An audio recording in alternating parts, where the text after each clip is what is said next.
Oke, pertanyaan bagus nih dari Mbak Desi ya. Bu, mau tanya, temen aku lagi galau. Dia buka usaha, rencananya usahanya ini mau dipromosiin gratis 1 hari full gitu, Bu. Masya Allah dong. Biar orang banyak yang tahu. Hmm, kita dengerin suara jam dulu ya. Soalnya ini jamnya panjang, jam 12. Biar banyak orang yang tahu sebagai tester gitulah, Bu, ya kan? Dan semoga jadi berkah juga usahanya, di awal kasih gratisan. Tetapi dia memikirkan apa kata tetangga. Halah, sok-sok banget kasih gratisan atau apa gitu ngomongin tetangganya, Bu. Jadi dia harus bagaimana kepada tetangganya agar usaha yang dia usaha niatin ini gratis ini lancar.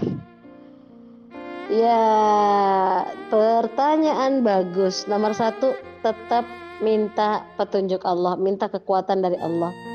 Maka katanya, bukan katanya ya, dalam hadisnya dikatakan setiap amal yang diawali dengan basmalah, setiap amal yang tidak diawali dengan basmalah maka akan terputus barokahnya. Nah makanya supaya barokah, barokah itu apa artinya? Ziyadatul khair, bertambah kebaikan. Supaya tambah kebaikannya maka awali dengan basmalah, Bismillahirrahmanirrahim. Artinya apa? Dia memulainya dengan nama Allah, semata-mata mencari ridho Allah, bukan mencari ridho tetangga, bukan mencari ridho manusia. Biarin aja orang mau ngomong apa gitu ya. Kenapa? Karena kita yakin semua orang akan bertanggung jawab dengan apa yang diucapkannya. Semua orang akan bertanggung jawab di hadapan Allah dengan apa yang dilakukannya. Dan kita nggak usah pusing dengar kata orang gitu. Kalau kita dengar ceritanya Luqman ya, bagaimana ketika Luqman bersama anaknya membawa keledai ya, betul nggak nih? Tolong direvisi kalau nggak benar teman-teman ya. Ketika ayahnya naik keledai, anaknya jalan lewat satu kampung, katanya apa? Dasar ayah tidak sayang anak. Tuh kalau dengerin kata orang tuh. Terus gantian akhirnya anaknya yang naik keledai, bapaknya yang jalan. Akhirnya lewat satu kampung lagi dibilang apa? Dasar anak tidak sopan. Orang tua disuruh jalan kaki, dia malah enak-enakan. Nah kan, akhirnya apa lagi? Tuh udahlah naik dua-duanya, bapaknya sama anaknya. Lewat satu kampung lagi mereka.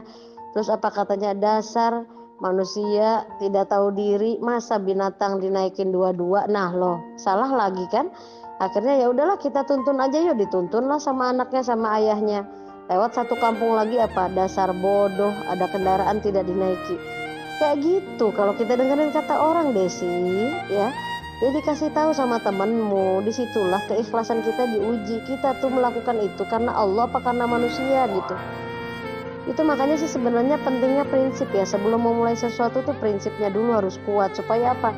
Terserah orang mau ngomong apa aja. Yang pasti niat kita, ikhtiar kita adalah supaya urusan kita mudah. Gitu kan? Kalaupun akhirnya nanti jadi nggak mudah, di situ ujian keikhlasan lagi, ujian kesabaran gitu ya. Jadi intinya gimana caranya ya, tetap aja udah mulai bismillah. Kemudian kasih paham lah kepada tetangga, dan tidak semua hal perlu dijelaskan kalau menurut aku. Kalau kita mau baik di depan manusia nggak bakal mungkin mau depan baik kayak apa. Walaupun kita jelasin kita baik, toh suatu saat orang akan menilai kok dari sikap kita. Walaupun kita dibicarakan buruk gitu ya, toh orang akan menilai siapa kita gitu. Jadi kita nggak usah khawatir. Tombol hidup kita, remote hidup kita, kita yang pegang bukan orang lain gitu. Jadi kalau kita yang pegang, akhirnya kita ya udah terserah aja. Pokoknya tugas saya menjalankan semua perintah Allah, menjalankan apa yang ada dalam sunnah Rasulullah. Masalah dia nggak suka, masalah dia ngomongin saya, itu urusan dia sama Allah gitu. Gak usah khawatir, kan Allah maha melihat, maha mendengar, maha membalas gitu. Gak usah kita yang repot gitu ya. Jadi di situ pentingnya apa? Tajdidun niyah, memperbaiki niat. Innamal a'malu binniyat. Sesungguhnya seseorang itu tergantung dari apa yang dia niatkan kan. Faman kanat hijratuhu lidunya yusibuha aw imra'atin yankihuha fa hijratuhu ila ma hajara ilaih. Faman kanat hijratuhu ila Allah wa rasulihi fa hijratuhu ila Allah wa rasulih. Jadi siapa yang hijrahnya karena Allah dan Rasulnya, dia beramal karena Allah dan Rasulnya, maka dia akan mendapatkan Allah dan Rasulnya. Kalau dia bertransaksi betul-betul hanya ingin mencari ridha Allah, supaya Allah meridhai perniagaannya, supaya Allah memberkahkan perniagaannya, maka Allah kan memberikannya. Tapi kalau dia niatnya tercampur karena pengen dipuji sama manusia, pengen dibilang baik sama manusia, nggak enak nanti diomongin manusia, berarti itu udah tercampur niatnya, bukan karena Allah lagi, udah karena manusia. Biasanya amal yang niatnya karena manusia, dia tidak akan tahan lama.